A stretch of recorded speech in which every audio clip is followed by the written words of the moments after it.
Namaste everyone. How are you all? Hoping you are excellent. So before starting our class, like as usual, gentle reminder, like, share, subscribe. Click the bell icon and please do comment. So ఈరోజు class ఏంటంటే మరి మన primary kids కోసం opposite words అనేవి ఒక series చేస్తున్నాం కదా, అందులో ఈరోజు 6th పార్ట్ అనమాట. Opposite words part 6. ఈరోజు ఒక 5 ఆపోజిట్ వర్డ్స్ని నేర్చుకోబోతున్నారు. So stay tuned and listen with meaning and spelling you are going to learn. Okay, so let's see what are those. ఏంటో అవి మరి చూసేద్దాం. See the first one, CLEVER, clever. Clever అని ఎప్పుడు అంటామండి మనం? బాగా మంచి మార్క్స్ వచ్చాయనుకోండి, 100 out of 100 మార్క్స్, టాపర్స్ అంటాం కదా, 100 out of 100 మార్క్స్ రావడం, లేకపోతే ఫస్ట్ ర్యాంక్ రావడం, అలా వస్తే ఏమంటాం? అబ్బా టాపర్ అండి, క్లవర్ అండి మీ అబ్బాయి అంటాం కదా. మరి స్టూపిడ్ అని ఎవరిని అంటారండి? STUPID, stupid. జనరల్గా చదువు రాకపోతే స్టూపిడ్ అని అనక్కర్లేదు, కానీ మనకి కోపం వచ్చేసి అరే స్టూపిడ్, కనీసం నువ్వు పాస్ అవ్వలేవా, 100కి 5 మార్క్స్ ఏంటా, 100కి 10 మార్క్స్ ఏంటి, 100కి 2 మార్క్స్ ఏంటి, ఏంటి marks, are you stupid or what? వెధవా అని తిడతాం కదా తెలుగులో, స్టూపిడ్. అది ఇంగ్లీష్లో స్టూపిడ్ అంటే ఏంటి? కొంచెం మైండ్ యాక్టివ్గా లేకుండా సరిగా పని చేయట్లేదని అర్థం. కానీ మార్కులు తక్కువ రాకపోతే అలా తిట్టకండి, దగ్గర కూర్చోబెట్టుకొని చదివించుకుంటే ప్రతి ఒక్కళ్ళకి కూడా మార్క్స్ వస్తాయి. కాకపోతే కొంతమంది పిల్లలకి ఒక 2 times చదివితే వస్తాయి, కొంతమంది పిల్లలకి ఒక 10-20 times చదివినా కూడా రాదు. అది ప్రాబ్లం. అంటే వాళ్ళు టైం ఎక్కువ తీసుకుంటారు, అది మనం అర్థం చేసుకోవాలి. అంతే తప్ప అలా స్టూపిడ్ అని తిట్టామనుకోండి, ఆ నెగిటివ్ ఫీలింగ్ లోపల ఉండిపోయి సరిగ్గా అస్సలు చదవలేరు. ఓకేనా? ఎంకరేజ్ చేసి చదివించాలి. ఓకే, సో మరి క్లవర్ అంటే తెలివైన వాడు, ఇంటెలిజెంట్ అని కూడా అంటామండి. స్టూపిడ్ అంటే కొంచెం తెలివి తక్కువ, ఫూల్ అని అర్థం అనమాట. స్టూపిడ్ వెధవ లేదా fool. Okay, clever, stupid. Next give, GIVE, give. Give me chalk piece. Yes, give chalk piece to me. అరే I don't want this, take. అదేంటి మేడం మీరే కదా అడిగారు ఇవ్వమని? అవునండి, నాకు ఈ చాక్ పీస్ వద్దు, చాక్ పీస్ హోల్డర్లో ఉన్నది కావాలి. Give me chalk piece holder. Yes, చూసారా ఇప్పుడు నేను తీసుకున్నాను కదా. ఇందాక కూడా గివ్ అంటే ఇవ్వడం, తీసుకున్నాను చాక్ పీస్, కానీ మళ్ళీ నేను ఇచ్చేసాను. టేక్ అన్నాను అంటే తిరిగి తీసేసుకోవడం.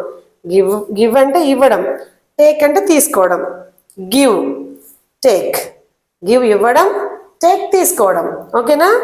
Give me water, give me pencil, give me book, give me eraser, give me attendance register, అలా అడుగుతాం కదా. గివ్ అంటే ఇవ్వడం, టేక్ అంటే తీసుకోవడం. సో గివ్ అంటే ఇవ్వడం, టేక్ అంటే తీసుకోవడం అనమాట. Next sweet. స్వీట్ అంటే ఏంటండి? తీయగా ఉండడం కదా. ఏంటో చూపించిన చూడండి, నా చేతిలో ఒకటి ఉంది. What is this? హనీ, తేనె. తేనె మనం బ్రెడ్తో తింటాము, అలాగే చపాతీస్తో కూడా తింటుంటాం. కొంతమంది పిల్లలు అయితే ఒట్టిగా కూడా తింటుంటారు. ఓన్లీ హనీని చక్కగా చేతిలో వేసుకొని లిక్ చేస్తుంటారు కదా. సో హనీ, తేనె, తీయగా ఉంటుంది కదా తేనె. సో ఇది బాటిల్ ఆల్మోస్ట్ ఫుల్గా ఉంది, నిండుగా ఉంది కదా. స్వీట్, స్వీట్గా ఉంటుంది. ఇంకా మనం యాపిల్స్, చాక్లెట్స్ అంతెందుకండి, ఇంట్లో పంచదార ఉండదా, షుగర్ తీయగా ఉంటుంది. జాగరి, బెల్లం తీయగా ఉంటుంది. ఏదైనా చెప్పచ్చు. సో స్వీట్ అంటే తీయగా ఉండడం. మరి ఇదేంటండి? SOUR, sir. Sir, what is mean by sir? పుల్లగా ఉంది. అబ్బా పుల్లగా ఉంది. దేన్ని అంటాం మనం పుల్లగా ఉందని? What is this? లెమన్, నిమ్మకాయ. ఇది కట్ చేసి దీని జ్యూస్ తాగామనుకోండి ఎలా ఉంటుంది? పుల్లగా ఉంటుంది కదా. సో లెమన్ పుల్లగా ఉంటుంది. అలాగే ఉసిరికాయ, ఆమ్లా పుల్లగా ఉంటాయి. ఇంకా టామరిన్, చింతపండు పుల్లగా ఉంటుంది. రా మ్యాంగో, పచ్చి మామిడి పుల్లగా ఉంటుంది. So sir, SOUR, sir. This is sir, పుల్లగా ఉండడం. లెమన్ ఎగ్జాంపుల్ చెప్తున్నాను, సార్. ఓకే, సో స్వీట్ తీపి, సార్ పులుపు. And full. సో ఫుల్కి కూడా మనం ఇదే చెప్పుకోవచ్చు కదా. ఫుల్గా ఉంది, ఆల్మోస్ట్ తేనె నిండుగా ఉంది బాటిల్. ఎస్, ఫుల్, నిండుగా ఉండడం. మరి ఎంటీ అంటే EMPTY, ఎంటీ. చూసారా మనం పీని ప్రొనౌన్స్ చేయట్లా, M. Empty, empty, P silent, empty. చూసారా, ఎంటీ బాటిల్ ఖాళీ చేస్తాం. తేనె బాటిల్, ఇది కూడా తేనె, హనీయే. సో హనీ బాటిల్ ఇది ఖాళీ అయిపోయింది అనమాట, ఫుల్ ఖాళీ, ఎంటీ. ఇది ఫుల్, ఫుల్, ఎంటీ. ఎంటీ అంటే ఖాళీ, ఫుల్ అంటే నిండుగా ఉండడం. సో మన బుర్ర మాత్రం ఎంటీగా ఉండకూడదండి. దీనిలో క్రియేటివ్ థాట్స్ ఉండాలి, సబ్జెక్ట్ ఉండాలి, స్టఫ్ ఉండాలి. సో అప్పుడే మనం సర్వైవ్ అవుతాం, ముందుకు వెళ్తాం. సో ఇది మాత్రం ఎంటీగా ఉంచకండి, ఫుల్గా ఉంచండి. ప్రాబ్లమ్స్తో కాదు, క్రియేటివిటీ తోటి. ఓకేనా? అబ్బా ఏంటి నాకు ఎప్పుడు తక్కువ మార్క్సే వస్తున్నాయి, నా జాబ్లో ఇంక్రిమెంట్స్ లేవు, ప్రమోషన్స్ లేవు, ఇలాంటి పిచ్చి పిచ్చి ఆలోచనలతో ఫుల్గా ఉంచకండి. అలాంటి ఆలోచనలు లేకుండా ఉండడమే మంచిది. కానీ క్రియేటివ్ ఐడియాస్తో మాత్రం ఫుల్గా ఉంచండి. ఓకే? సో ఫుల్ అంటే నిండుగా ఉండడం, ఎంటీ అంటే ఖాళీగా ఉండడం. And last and final, kind. Kind అంటే ఏంటండి? జాలి, దయ, ఇలాంటివి ఉంటాయి కదా, జాలి. సో జాలి అనగానే మీకు ఒక పర్సన్ గుర్తుకు రావాలి. సరే, ఇప్పుడు నేను ఒక పేరు చెప్తాను.